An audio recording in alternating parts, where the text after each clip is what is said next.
വൈകുന്നേരത്തല്ലേ ഒരു ബ്ലോക്ക് ചെയ്യുന്ന ലോറിക്കാർ ഇഷ്ടം പോലെ വരുന്നത്. അവര് 500 മിനിമം 500 രൂപ മേടിക്കും.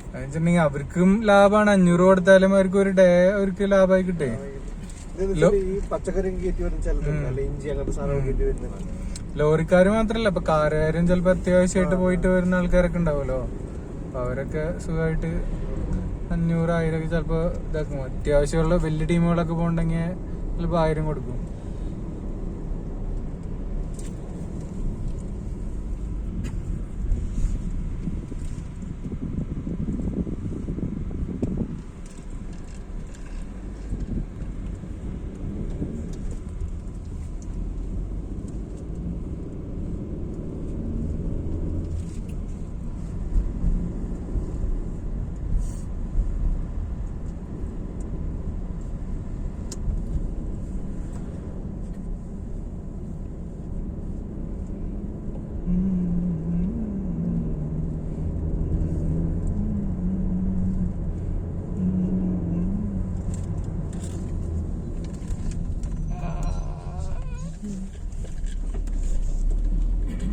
പച്ചക്കറി കടയിൽ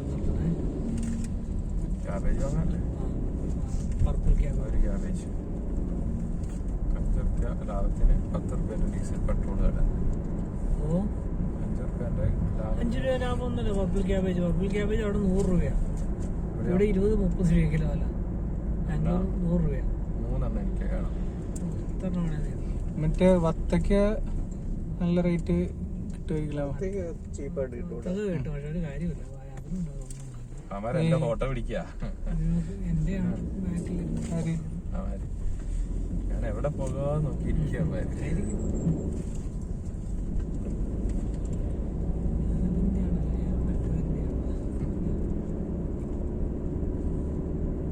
പാലക്കാട് ആ പാറേന്റെ മുകളിൽ പിന്നെയും കുറെ ആൾക്കാർ കയറി ഇരിപ്പുണ്ടായിരുന്നല്ലോ.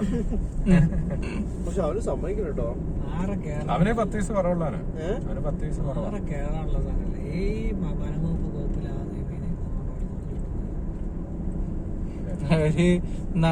അമ്മമാര് ചോദിക്കുന്നത് എന്തിനാ പാറ കയറുന്നത്. ഓരോരുത്തർക്കും ഒരു പാഷൻ അല്ല. നമ്മുടെ ഒരു ചാച്ചൻ കഴിഞ്ഞ വന്നിട്ട് വീട്ടിൽ വന്നിട്ട് പുള്ളിനോടൊന്നും പറയാൻ പറ്റില്ല. പറഞ്ഞാൽ പുള്ളി എന്നെ അല്ലെ തന്നെ വലിച്ചു റോട്ടി. പുള്ളി എന്താ പറയാ, അവനൊക്കെ മാവോയിസ്റ്റ് ആണ്. അവനൊക്കെ അറസ്റ്റ് ചെയ്യണം, അവനൊക്കെ മാവോയിസ്റ്റ് ആണ്. ഞാൻ ഒന്നും പറയാൻ പോയില്ല. നിങ്ങളത് വണ്ടിയിൽ വരാതെ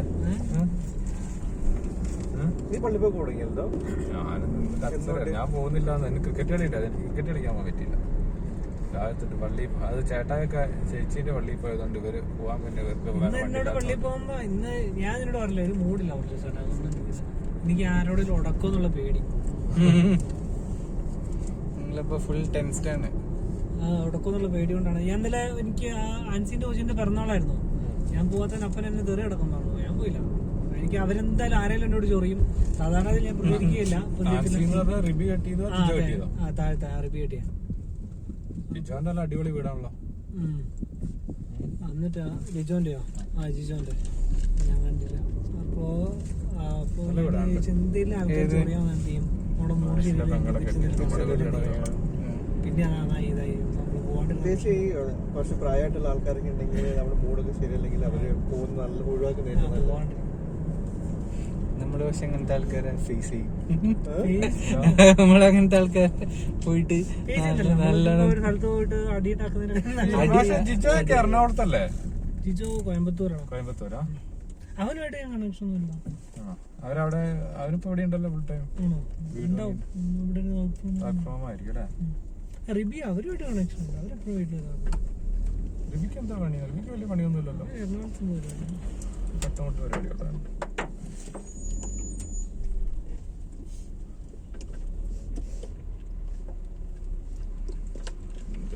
ഭയങ്കര പഠിപ്പിഷ്ടായിരുന്നു റിബിയോ. ജിജോ ജിജോ ജിജോന്ന് പേരുള്ള ബുദ്ധിമാന്മാർ ഒരാളെ എനിക്കറിയാം. ഒരു എക്സെപ്ഷൻ കേസസ് എപ്പോഴും ഉണ്ടാവുമല്ലോ. ഒരാളെ എനിക്കറിയത്തില്ല. ബാക്കിയൊക്കെ ബുദ്ധിയൊക്കെ ഉണ്ടാവും.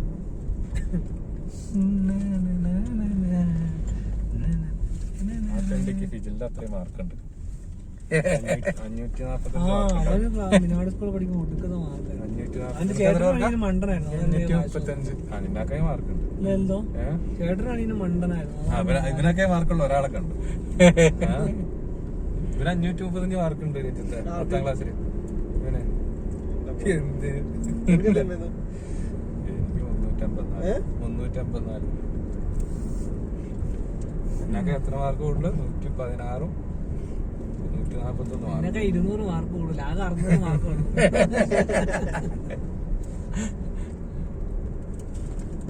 രഞ്ജിത്തിന് 400 ചില്ലറ. 405 നിങ്ങൾക്ക് 474. എത്ര മാസം? 436 456. ഇതിലൊന്നും വലിയ കാര്യമില്ല. ഒരു കാര്യമില്ല. ശരിക്ക് മാർക്ക് കറക്റ്റ് നമ്മുടെ ടേണിംഗ് പോയിന്റ്സ് എവിടെയാണെന്ന് അറിയോ? നമ്മുടെ +2 മാർക്കാണ് ഏറ്റവും ഇത്. +2 മാർക്കാണ് എനിക്ക് ഒടുക്കത്തെ മാർക്ക്. +2 എനിക്ക് 83 എന്റെ നേരെ കുറഞ്ഞു. ഞാൻ പ്രീ ഡിഗ്രി ലാസ്റ്റ് ബാച്ച്. അത് കൂറ മലയാളത്തിൽ എഴുതിയപ്പോ കിട്ടി, ഇംഗ്ലീഷിൽ എഴുതിയപ്പോ പോയി അല്ലേ? അതിന്റെ ഒന്നല്ല, എനിക്ക് ഇംഗ്ലീഷിലെ ഏറ്റവും കൂടുതല്. ഞാൻ 2002-2004. ഞാൻ പ്രീ ഡിഗ്രി 99-2001. എനിക്ക് ഇംഗ്ലീഷിലാണ് ഏറ്റവും കൂടുതൽ മാർക്ക്. ഞാൻ സ്കൂളില് ടോപ്പായിരുന്നു 10ാം ക്ലാസ്. സ്കൂൾ ടോപ്പാണ് ഞാൻ ഇംഗ്ലീഷില്. ഇവിടെ പോയപ്പോഴും എനിക്ക് ഇംഗ്ലീഷ് പ്രീ ഡിഗ്രിക്ക് പോയപ്പോഴും എന്റെ ഏറ്റവും കുറഞ്ഞ മാർക്ക് 42. മനസ്സിലായോ? അതായത് ഏറ്റവും കുറഞ്ഞത് 42, ഏറ്റവും കൂടിയത് 40, 49, 50 കടന്നില്ല ഒന്നും. ഫിസിക്സിനെങ്ങാണ്ട് 44 മാർക്കുണ്ട്. ബാക്കി എല്ലാത്തിനും പിന്നെ എനിക്ക് ഇതിനും മാത്സിനും സയൻസിനും അതിന് ഭയങ്കര മാർക്കായിരുന്നു എനിക്ക്. പക്ഷെ ഫിസിക്സിന് +2 പോകുമ്പോ അത് കാൽക്കുലേറ്റ് ചെയ്യാം. അപ്പൊ ഞാൻ ഈ 450-470 ഇടയിലാണ് എന്റെ മാർക്ക് വന്ന് നിൽക്കുന്നത്. പിന്നെ മീനങ്ങാടി സ്കൂളിൽ പഠിച്ചതിന്റെ ഒരു 10 മാർക്ക് അങ്ങാണ്ട് ഗ്രേസ് മാർക്കും ഉണ്ട്. മറ്റേ ട്രൈബൽ സ്കൂള് ആ സ്കൂളിൽ തന്നെ +2 പോകുമ്പോ അങ്ങനെ ഞാൻ പഠിച്ചത് മറ്റേ അന്ന് പ്രീ ഡിഗ്രി പിന്നെ കളഞ്ഞിട്ടുള്ള ഫസ്റ്റ് ബാച്ചില് 2000 ആ സമയത്താണ് ഞാൻ ചെല്ലുന്നത്. ഇഷ്ടമുള്ള ബാച്ച് കൊടുക്കുകയാണ്. അത് കാരണം നമ്മൾ ചേർന്ന് കഴിയുമ്പോഴാണ് പുതിയ പുതിയ ബാച്ച് ആഡ് ചെയ്യുന്നത് സ്കൂളില്. ഞാന് വിജയില്. എനിക്ക് കൊമേഴ്സ് തന്നെയായിരുന്നു ആളുടെ. എനിക്ക് കൊമേഴ്സ് തന്നെ കിട്ടിയ. എനിക്ക് കൊമേഴ്സ് ആയിരുന്നു. സയൻസ് എനിക്ക് കിട്ടുമായിരുന്നു. എനിക്ക് സയൻസ് വേണ്ടാന്ന് കൊമേഴ്സ്. സയൻസ് എന്ന് പറഞ്ഞാൽ കൊമേഴ്സ് കയറിപ്പോ എന്നോട് നൂർജാൻ ടീച്ചർ വേടാ നിനക്ക് ഹ്യൂമാനിറ്റീസ് എടുത്തോടെ ചോദിച്ചോ. ആ സമയത്ത് ആർക്കും ഒരു വിവരം ഉണ്ടല്ലോ. അന്ന് കൊമേഴ്സ് പറയുന്നത് ഏറ്റവും പഠിക്കാത്ത പിള്ളേരെന്നുള്ള ഒരു ഇതായിരുന്നു. ഹ്യൂമാനിറ്റീസ് അല്ല, കൊമേഴ്സ് ഫസ്റ്റ് എല്ലാരും സയൻസിന് അപ്ലൈ ചെയ്യും. പിന്നെ ഹ്യൂമാനിറ്റീസ് ചെയ്യും. ഏറ്റവും ഡിമാൻഡിങ് സാധനം അതല്ലേ. ഇപ്പൊ ഏറ്റവും ഡിമാൻഡ് ഉള്ളത് കൊമേഴ്സ് ആണ്. ഇവിടെ നമ്മുടെ ക്രൈസ്റ്റിൽ തന്നെ ലക്ഷങ്ങളാണ് ബികോമിന് അവിടെ. നിനക്ക് ഈ സോഷ്യൽ സയൻസിന് കൊടുക്കാത്ത മാർക്കാണല്ലോ. ഹ്യൂമാനിറ്റീസ് ടീച്ചറാണ് ക്ലാസ് ടീച്ചർ ക്ലാസ്സിൽ നോക്കുമ്പോ ടീച്ചർ ആരും ഇല്ല. അപ്പൊ നമ്മള് ട്രാപ്പ് ചെയ്യാന്ന് വിചാരിച്ചു. എനിക്ക് ഫിസിക്സിന് മറ്റേ മോഡൽ പരീക്ഷയ്ക്ക് എനിക്ക് 50 ആയിരുന്നു. അപ്പൊ അതിന് നമ്മള് ഫുൾ അടിക്കുന്ന വിചാരിച്ചിട്ടുണ്ട്. പക്ഷെ എങ്ങനെയോ എനിക്ക് 44 അതെന്ത് കിട്ടിയുള്ളൂ ഫിസിക്സിന്. ഫിസിക്സിന് എന്റെ മാർക്ക് കണ്ടിട്ട് എനിക്ക് തന്നെ തല ഇറങ്ങിപ്പോയി. ആദ്യമായിട്ട് എനിക്ക് എല്ലാ പ്രാവശ്യം മാർക്ക് പറയാം. SLC ഞാൻ വന്നപ്പോ 44 മാർക്ക്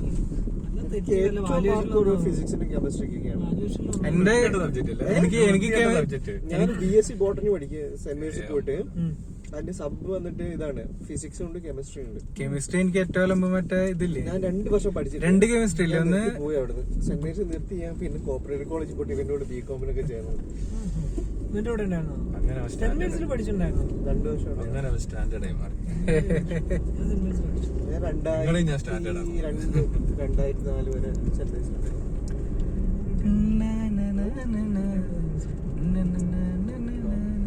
ഞാൻ കോളേജിലൊന്നും പോയിട്ടൊന്നുമില്ല. ഞാൻ അവിടെ വരും, രാവിലെ വരും, കറങ്ങി. കാരണം ബോട്ടണി ആയിരുന്നു. അവര് പറയുന്നത് നമുക്ക് മനസ്സിലാകത്തില്ല. ബോട്ടണി ഒരു പ്രത്യേക ഒരു മനുഷ്യര് കാണുകയില്ല. അവരാകെ മലയാളത്തിൽ വരുമ്പോ കാണാം. പിന്നെ ഫിസിക്സിനും കെമിസ്ട്രിക്കും നീതു പരമേശ്വരൻ അവരുടെ ബാച്ചാണോ? നീതു അത് തന്നെ ആ ബാച്ചിലാണ് പഠിച്ചത്. അത് തന്നെ തോന്നുന്നു.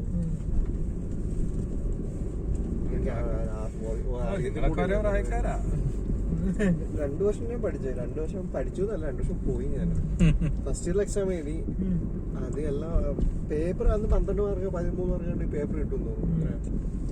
അതൊക്കെ കിട്ടി. പക്ഷെ 2ാമത്തെ വർഷം പിന്നെ എക്സാം എഴുതുന്നതിന് മുമ്പ് എക്സാം എഴുതാൻ പറ്റത്തില്ല, റെക്കോർഡ്. എന്റെ പിന്നെ പ്രത്യേകത കഴിഞ്ഞ വർഷം എന്റെ കൂടെ ഉള്ളവർക്ക് പോലും ഇപ്പൊ എന്നെ കണ്ടാൽ മനസ്സിലാവുന്നില്ല. ഇല്ലല്ലോ, പിന്നെയാണ് എന്ത് ചെയ്യാ, ഡിഗ്രി ആ ടൈമിൽ പഠിച്ചവരൊക്കെ പരമേശ്വരനൊക്കെ മീനങ്ങാടി പഠിച്ച പെണ്ണുങ്ങളല്ലേ, വെളുത്തിട്ട് പൊക്കം പറഞ്ഞ കുറച്ചൊരു ഉണ്ടായിട്ടുള്ള നന്നായി പഠിക്കും. ഒടുക്കത്തെ രാഷ്ട്രീയമാണ്. അവളെ കെട്ടിയ മഹേഷല്ലേ, മഹേഷിന്റെ അതങ്ങനെയാ, നല്ല പെണ്ണുങ്ങൾക്ക് അങ്ങനെ കിട്ടും. എനിക്ക് നല്ല പെണ്ണ് കിട്ടാൻ ചാൻസ് ഉണ്ട്. പക്ഷേ അയ്യോ വേണ്ടപ്പ, ഒരു നല്ല പെണ്ണെടുത്ത് ജസ്റ്റ് എന്ത് ചെയ്തു, ഇനി കുറച്ചും കൂടെ ആയി കഴിഞ്ഞാൽ നല്ല പീഡനത്തിനും കേസ് കൊടുക്കുമായിരിക്കും ഓണറിനെ കൊടുത്ത്. എന്റെ സൈക്കോടാ. ഒയ്യോ എന്തോ 15 മിനിറ്റ് ഉടനെ തന്നില്ലേ, ഭ്രാന്തായിട്ടല്ലോ എനിക്ക്. അതിനെ കെട്ടിട്ട് പോയതാണ് ഹൊറിബിൾ സാധനം.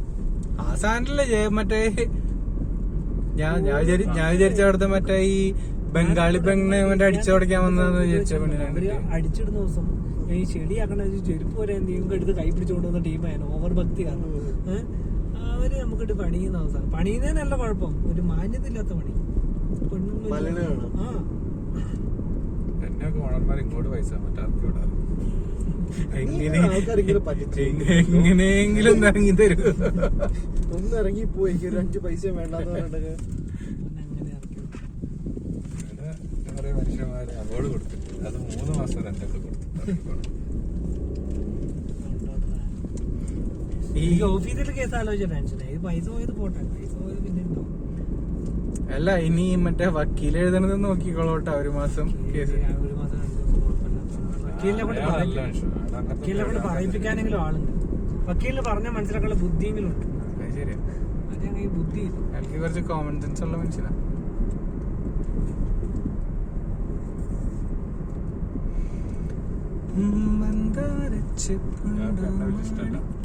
നിന്നെ ഇഷ്ടമല്ല? എന്താ കാരണം? എന്താ എന്നെ ഇഷ്ടമല്ല? മറ്റേ കിഷോറേട്ടനില്ലേ, കിഷോറേട്ടന്റെ അളിയനായിരുന്നു ഇവിടുത്തെ റവന്യൂ സെക്രട്ടറി കർണാടകയിലെ. പണ്ട് ഞാനും കിഷോറേട്ടനും കൂടി ഈ ലാസ്റ്റ് വക്കീലിനെ കാണാൻ പോയിട്ടുണ്ട്. ലാസ്റ്റ് വക്കീൽ പറഞ്ഞു, ഓ സാർ കൊല്ലുവമ്മ എന്നിട്ട് ഇങ്ങനെ പറഞ്ഞു. എന്നിട്ട് ഇങ്ങനെ ഏതോ ഒരു വലിയ ബിൽഡറുടെ ഏതോ ഒരു ഡോക്യുമെന്റ് ശരിയാക്കി കൊടുക്കാം, റവന്യൂ സെക്രട്ടറി എന്റെ കൂടെ ഉണ്ടെന്നൊക്കെ ഇയാൾ അവരോട് തട്ടി. വക്കീല് അങ്ങനെ പറഞ്ഞു. അങ്ങനെ പറഞ്ഞിട്ട് അവര് കിഷോർ സാറിനെ വിളിച്ചിട്ട് പറഞ്ഞു ഇങ്ങനെ ചെയ്തോ, അത് എൽദോനോട് പറഞ്ഞേക്കാൻ പറഞ്ഞു. കിഷോർ സാർ എന്നോട് പറഞ്ഞു അതൊന്നും ചെയ്ത് കൊടുക്കാൻ പറ്റില്ല എന്ന് പറഞ്ഞു. അപ്പൊ ഞാനിങ്ങനെ ഉരുണ്ട് കളിക്കും. അതൊക്കെ ഓക്കെ പറഞ്ഞിട്ടുണ്ട്, കാണാം നമുക്കൊരു ദിവസം പോവാന്നൊക്കെ പറഞ്ഞ് അങ്ങനെ പല ഉരുട്ടി കളിച്ചു. അങ്ങനെ അവിടുന്ന് എല്ലാം ഭയങ്കര തള്ളു തള്ളിയിട്ട് അതൊരു ഉണ്ടായില്ല. നീ കാരണം എന്നെ ഇനി ഈ റൂമിൽ പുറത്തിറക്കി വിടുവാണ്. നീ വരുമ്പോ 2 മാസ്ക് ഇട്ടിട്ട് വന്നാൽ മതി റൂമിൽ വരുമ്പോ. അല്ല പക്ഷെ അല്ല എല്ലാ വരുമ്പോ 2 മാസ്ക് ഇട്ടിട്ട് വന്നാൽ. അയാളെ എനിക്ക് വന്നാൽ ആരെയും വലിയ പൈസ വാങ്ങിയിട്ടുണ്ട് ചങ്ങായി, അതിന് ബിൽഡർ ചെയ്യുന്ന പേപ്പർ ശരിയാക്കാനൊക്കെ.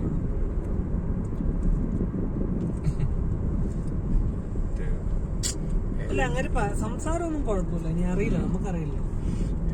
ഭയങ്കര പുള്ളിക്കാരന്റെ മോളെ കെട്ടിച്ചു വരാമെന്നല്ല, നമ്മള് വാടകയ്ക്ക് താമസിക്കുന്നല്ലേ, അത്ര പ്രതീക്ഷയാണ്. ഇവന്മാര് ഭയങ്കര ഒരു ഡീസന്റ് ആപ്പിന് ഇവന്മാര് ചുരുളിമാരി വെക്കേറ്റ് ചെയ്യാന്ന് പറഞ്ഞപ്പോ പാലം കടന്ന അവസ്ഥ. പെട്ടെന്ന് ദിവസം വരെ നമ്മളെ കാണുന്നുണ്ടല്ലോ ഈ തള്ളന്റെ മുഖത്തൊരു ദേഷ്യം. അങ്കിളോട് പറഞ്ഞു കിട്ടോ ഒന്നൊക്കെ അങ്കിളോട് പറഞ്ഞേക്ക്. നമ്മളെന്ത് ചെയ്യാം,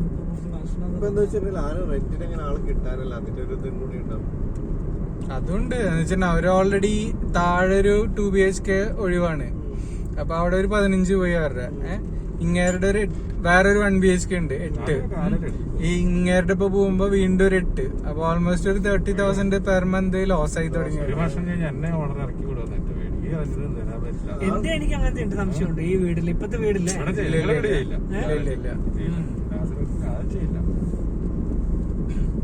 അയാള് ബുദ്ധിമാനാ ശരിക്കും. എന്ന് വെച്ചിട്ടുണ്ടെങ്കിൽ ഇപ്പൊ എടുത്തിട്ടുള്ള വീടില്ലേ, ഞാനൊരു ചെറിയ റൂമിനകത്ത് 8,800 രൂപ റെന്റും കൂടെ താമസിച്ചോണ്ടിരുന്ന ചെറിയ കുഞ്ഞൊരു മറ്റേ പെട്ടിക്കൂട് പോലത്തെ ഇരിക്കാൻ പോലും പറ്റില്ല അതിനകത്ത്. എന്നിട്ടാണ് ഞാൻ ഉമ്മാരോട് 11 മാസം ഞാൻ നാട്ടിലാണ്. ഒരു പ്രാവശ്യം പോയി ഞാൻ അവരോട് ഒന്ന് കുറയ്ക്കാൻ പറഞ്ഞിട്ടൊന്നും പറഞ്ഞില്ല. ഫുള്ള് റെന്റും കൊടുത്ത് ആദ്യത്തെ കുറെ മാസം വാട്ടറിനടക്കം കൊടുത്തോണ്ടിരുന്നു. എന്നിട്ട് അവന്മാരെന്ന് വെച്ചാല് പറഞ്ഞില്ല അച്ഛന്മാര് പറ്റിക്കുന്നതിന്റെ അല്ല, ഒരു ന്യായമില്ലാത്ത രീതിയിലുള്ള പറ്റിക്കില്ല. അവന്മാര് ഭയങ്കര എന്താ റൂൾസ് പറയാണ്, എന്ത് രണ്ട് ഇത് പേപ്പറിൽ എഴുതിയിട്ടുണ്ട് അത് പറഞ്ഞിട്ട്. നമുക്ക് ഒരു പ്രായമായി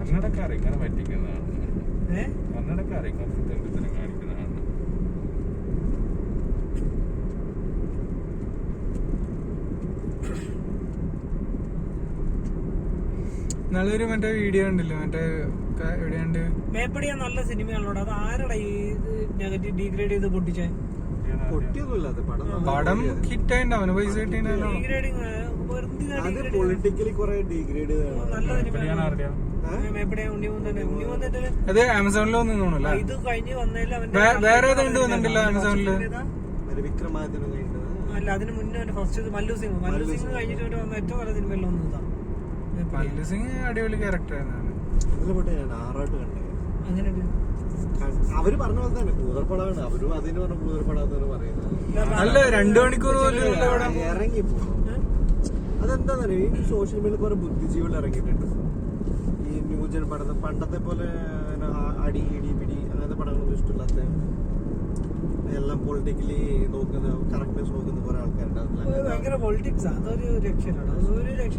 മേപ്പടിയാൻ കണ്ടപ്പോ എനിക്ക് മനസ്സിലായി, മേപ്പടിയാനിലടാ സേവാഭാരതിന്റെ ഒരു പിന്നെ ഇത് കാണിക്കുന്നുണ്ട്, ഒന്നുമില്ല. അത് കാണിച്ചോട്ടെ, അതിനെന്താ നാട്ടുകാരെന്തിനാ ഉരുട്ടിക്കുന്നത് അതിനകത്ത്? നല്ല വെച്ചാല് സിനിമ വെച്ചാല് അങ്ങനത്തെ ഒരു സെറ്റപ്പ് സിനിമ ഞാൻ പറയുന്നത്. പക്ഷെ ഒരു തെറ്റൂല എന്ന് പറയാൻ, നല്ല അഭിനയം, നല്ല വൃത്തിയായിട്ട് എടുത്തിട്ടുണ്ട്. അതൊക്കെ ഡീഗ്രേഡ് ചെയ്യാൻ രക്ഷയില്ലടാ. പടത്തില് ഡിഗ്രി, നാട്ടില് ഭയങ്കര ഡീഗ്രേഡിങ് അല്ല, ഭയങ്കര ഒരു ഡിവൈഡ് ആയിട്ട് വർഗീയമായിട്ട് നാട്ടിലൊരു രക്ഷയില്ല. എല്ലാം ജാതിയാണ്. ഈ എല്ലാരെയും സഹിക്കും. മോഹൻലാലിന്റെ മമ്മൂട്ടിന്റെ ആരാധന സഹിക്കാൻ പറ്റില്ല, കത്തിക്കാൻ തോന്നുന്നു. അവര് ഇപ്പൊ പറയുന്ന അവരുടെ ആരാധകരല്ല കൂടുതൽ പറയുന്നത്, പൊളിറ്റിക്കലായിട്ടുള്ള ആരാധകർ. പല ആൾക്കാരും പടം ഈ ചുരുളി തന്നെ പടം വന്നിട്ടുണ്ടായിരുന്നില്ല, അത് കോടതിയിൽ കേസ് കൊടുത്ത ആൾക്കാർ പടം കാണാനാണ് പോയി കേസ് കൊടുത്തിരിക്കുന്നത്. കോടതിയിൽ തെറി പറഞ്ഞു വിട്ടത്. അവർക്ക് എന്തിന്റെ കേടാ തെറി പറഞ്ഞു? ആരാ തെറി പറയാത്ത?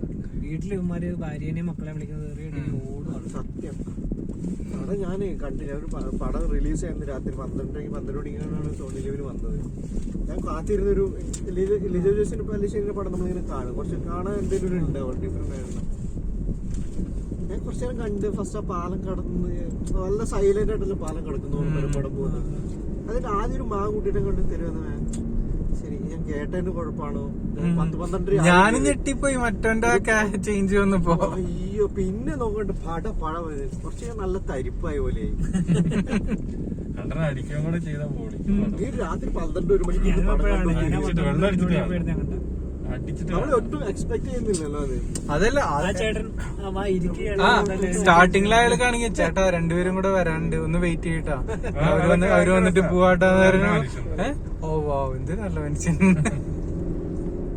ക്ലൈമാക്സിൽ ജോർജ് ഒക്കെ വന്നിട്ട് അതുമല്ല, അതിനകത്ത് എമ്മാരി തെറിയ പറയുന്നത് തുടക്കത്തിൽ തന്നെ. എവിടെ പോയി നിന്റെ അമ്മേനെ ഇതാക്കാൻ പോയി, അത് ഇതാക്കാൻ പോയി, അങ്ങനത്തെ ഫുള്ള് ഇതല്ല പറയുന്നത്. തെറിയല്ല, തെറി സഹിക്കാം, പക്ഷെ നീ പറഞ്ഞ കൂടെ ഡയലോഗ് ഭയങ്കര ഒരു അങ്ങനത്തെ കുറെ ഡയലോഗ്സ് ആണ് പറയുന്നത്. അതങ്ങനെ ആക്സെപ്റ്റ് ചെയ്യണം. എല്ലാവരും ലോകത്തുള്ള നല്ലവരല്ലോ. എല്ലാം ഞാൻ പറയണേക്ക് ഇങ്ങനെയാണെങ്കിൽ മറ്റേ ഇംഗ്ലീഷ് സിനിമയിൽ എത്ര മറ്റേ ഫക്ക് പറയണത്. എന്തും കാണാം. ഹൃദയം കണ്ടു ഇന്നലെ അതും വന്നിട്ടുണ്ടല്ലോ അല്ലെ? നല്ല പടം കേട്ടോ. പിന്നെ വേറെ ഏതൊരു പടം ഹോട്ട്സ്റ്റാർ ഇറങ്ങിണ്ടല്ലോ?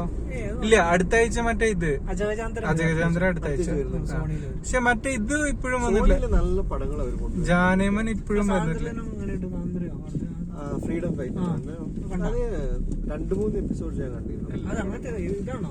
ഒരു ആന്തോളജി പോലെ സീരീസ് ഇൻഡിവിജ്വൽ ആയിട്ട് വന്നിട്ടില്ലേ? സിനിമ തന്നെ, പക്ഷെ ഒരു കുറെ ഒരു സോഷ്യൽ ഒരു അത് രജിഷ വിജയന്റെ ഓർമ്മയുണ്ട്. അത് ഫസ്റ്റ് തന്നെ വരുന്നത്, അത് കുഴപ്പമില്ല. പിന്നെ രണ്ടാമത് ഓർമ്മ ഒരു ഡോക്യുമെന്ററി പോലെ നമ്മുടെ ഗ്രൂപ്പിലാണ്, നല്ലതല്ല.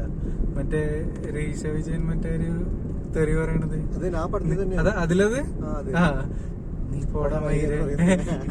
അപ്പൊ മറ്റേ എന്ത് നീ പോടാ മയിരേന്ന് ക്ലൈമാക്സ് ഞങ്ങളുടെ വേറൊരു ഗ്രൂപ്പില് മറ്റേ പോളിയിലത്തെ ഒരു ഗ്രൂപ്പില് വന്നിട്ടുണ്ടായിരുന്നു. നല്ല ഒരുപാട് സിനിമ ഇറങ്ങും. OTT വന്നതിന്റെ തിങ്കളാഴ്ച ശേഷം ആ അടിപൊളി നല്ല പടമാണ്. സൂപ്പർ പടം. അത് അഭിനയിച്ച എല്ലാവരും സൂപ്പർ ആയിട്ടുണ്ടായത്. നീ ഇതുവരെ കണ്ടിട്ടില്ലല്ലോ അത്? ഞാൻ കണ്ടോ? കണ്ടില്ലേ? ഇതിന് വല്ല പോണം. എത്ര പരിപാടി. ശബരിമല പോണെന്ന് വരെ പറഞ്ഞു, എന്നിട്ട് മറ്റേ കെട്ടാൻ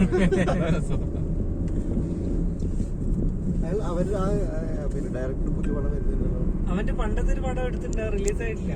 അവന്റെ ഫസ്റ്റ് ഒരു സിനിമ ഉണ്ടായിരുന്നു, എന്തോ അങ്ങനെ എന്തോ ഒരു വോളിബോൾ കളിന്റെ പറഞ്ഞു. അത് എന്ത് ചെയ്തിട്ടില്ല, അത് ഉമ്മാര് പിന്നെ എന്തോ ഇതിന് കൊടുത്തേക്കുവാ. എന്താ കേസല്ലടാ, ഇങ്ങനെ എന്തോ ഒരു ഫിലിം ഫെയർ ഫിലിം ഫെയർ അവര് ഇതുവരെ റിലീസ് ആയിട്ടില്ല. അതിന്റെ ക്ലൈമാക്സ് നല്ല പടം രസമുണ്ട്. നല്ലതെന്ന് പറഞ്ഞു. മറ്റേ ഫേസ്ബുക്കിൽ ഇതിടുന്നല്ല. കുറച്ചു നേരം കണ്ടു, പക്ഷെ അതൊരു ഭയങ്കര ക്ലീശ പോലത്തെ എല്ലാരും ഭയങ്കര ഡാർക്ക് കാണിക്കാൻ വേണ്ടി കാണിക്കുന്നുണ്ട്. എനിക്ക് അങ്ങനെ ഫീൽ. ഏത്? എല്ലാരും ഈ ഭൂതകാലം ഹൃദയം നല്ലതാ, പക്ഷെ കുറച്ച് ക്ലൈമാക്സിൽ ആ ചെക്കനില്ലേ, ക്ലൈമാക്സിൽ ആ ചെക്കനില്ലേ തിങ്കളാഴ്ച നിശ്ചയില്ലേ, അതുപോലെ ഇപ്പൊ അല്ല എന്റെ അളിയന്റെ ജീവിതം.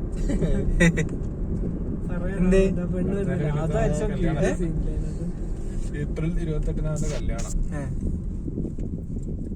ഒരു പണിയില്ല, പണിയുള്ള വിദ്യാഭ്യാസം ഉള്ളതും പണിയുള്ള റെസ്യൂം അയക്കാൻ പറഞ്ഞു. കുവൈറ്റിന് പോയി. ഇവിടെ ഇനി അവന് കയറ്റി കഴിഞ്ഞാൽ അവന്റെ അവനെ കെട്ടിച്ചു കൊടുക്കണം. കുവൈറ്റിന് പോകാന്ന് പറഞ്ഞിട്ട് പെണ്ണുകൂട്ടുകാർ കെട്ടിച്ചു കൊടുക്കണം. കുടുങ്ങി പോടാ. ഈ പെണ്ണുകിട്ടാർ ഈ കിട്ടുന്നറിയോ, പിന്നെ വാങ്ങുന്ന പോലെയാണിത്. അവർ പറഞ്ഞ പോലെ തന്നെ ചെയ്തിട്ട് വരും. അങ്ങനെയുണ്ട്. പെണ്ണുകൂട്ടുകാർ നല്ല ബുദ്ധിയുള്ളവരാ, അളിയ നല്ല സ്റ്റാൻഡേർഡാന്ന് പറഞ്ഞു. ഭയങ്കര ബുദ്ധിയുള്ള ജാനേമൻ മാത്രമേ എവിടെയും വന്നിട്ടില്ല. അത് ഒന്നും വന്നിട്ടില്ല. ജാനമാന്റെ പ്രത്യേകത എന്ന് വെച്ചാൽ നമ്മളിങ്ങനെ സെന്റിയിലേക്ക് പോകുമ്പോ അപ്പ കോമഡിയാ. അപ്പൊ അപ്പുറത്തെ സെന്റിയിലേക്ക് നമ്മള് വിഷമി അപ്പുറ കോമഡി. നമ്മളല്ല പോയി കണ്ടത്. അതെ ഫസ്റ്റ് എനിക്ക് കുറച്ച് മിസ്സായത്. ഫസ്റ്റ് ഒന്നും ഇല്ല അതില്. ഫസ്റ്റ് ഒന്നും കിട്ടിയിട്ടൊന്നും. അതിലല്ലേ മറ്റേ ഫോട്ടോഗ്രാഫർ ആയിട്ടുള്ളത് അജു വർഗീസ്. അതേ ഹൃദയത്തില. അത് ഹൃദയത്തില്.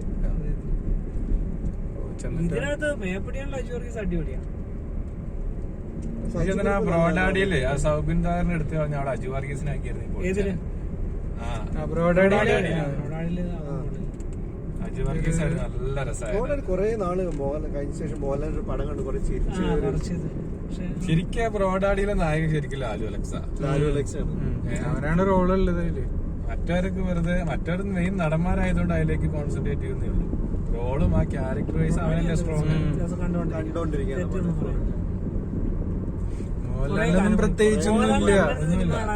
പ്രത്യേകിച്ചൊന്നുമില്ല. നായകൻ ലാലു അലക്സ. ഈ ആറാട്ടും അങ്ങനത്തെ ഒരു ഇതിന് കഥയില്ലാത്തൊരു പടം. 2 മണിക്കൂർ പോലും ഇല്ലല്ലോ പടം. ഏത് ആറാട്ട്? ഇല്ല, ആറാട്ട് നല്ല പടം ഉണ്ട്. അത് അല്ല 2 മണിക്കൂറില്ല. നമ്മുടെ അവിടെ തിയേറ്ററിൽ 2.5 മണിക്കൂർ അത്ര ഉണ്ട്. പക്ഷെ നമ്മുടെ അവിടെ എത്തിയിട്ട് ന്യൂസ് പേപ്പറില് ഫിലിമിന്റെ ഇത് വന്നപ്പോ ഒരു ദിവസം 8 മണിക്ക്, രാവിലെ 8 മണിക്ക്, 10 മണിക്ക്, 12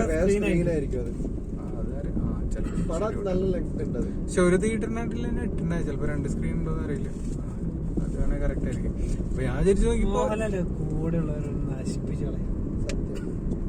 പിന്നെ മോഹൻലാലിന്റെ ആ പ്ലാസ്റ്റിക് സർജറി ഇതേ പിന്നെ അവന്റെ ഉണ്ടല്ലോ മുഖത്ത് പാവം വരലൊന്നും ഓടിയും ചെയ്തോടെ തന്നെ അവന്റെ ഏകദേശം ഒരു തീർന്നു. അവന്റെ മുഖത്ത് ഭയങ്കര ഫ്ലെക്സിബിൾ ആയിരുന്നു അവന്റെ മുഖം. അതിപ്പോ അതല്ല. അത് ഏറ്റവും വലിയ കുഴപ്പമെന്ന് വെച്ച് കഴിഞ്ഞാല് അത് പറഞ്ഞാല് ഫാൻസ് നമ്മൾ എന്ത് ചെയ്യാം, ആ ലെവലിലുള്ള ഫാനായിരുന്നു ഞാൻ. അയ്യോ, ആ പടം ഞാൻ കണ്ടതില് മോഹൻലാൽ പടം കണ്ടിട്ട് ഞാൻ ഇറങ്ങിപ്പോയൊരു പടം. അത് വാമനപുരം ബസ് റൂട്ട്. അയ്യോ, അതുവരെ കണ്ടിട്ട് നല്ല സിനിമയാന്ന് പറഞ്ഞവനെ ഞാൻ മനസ്സിലായോ. അതൊരു ഞാൻ ഒരു പടം മാത്രം കണ്ടിട്ട് ഇറങ്ങി വന്നിട്ടുള്ളൂ. എനിക്ക് അതല്ലാണ്ട് അങ്ങനെ വേറെ സിനിമ കണ്ടിട്ട് ഇറങ്ങി വന്ന സൗണ്ട് തോന്നി. സൗണ്ട് കണ്ടിരിക്കണം. അതൊക്കെ അല്ല, ദിലീപിന്റെ അത് ഇച്ചിരി ഒരു സൗണ്ട് തോന്നില്ല. വണ്ടി അവിടെ എത്തിയിട്ടുണ്ട്. 1 മണിയുടെ ബില്ലാളി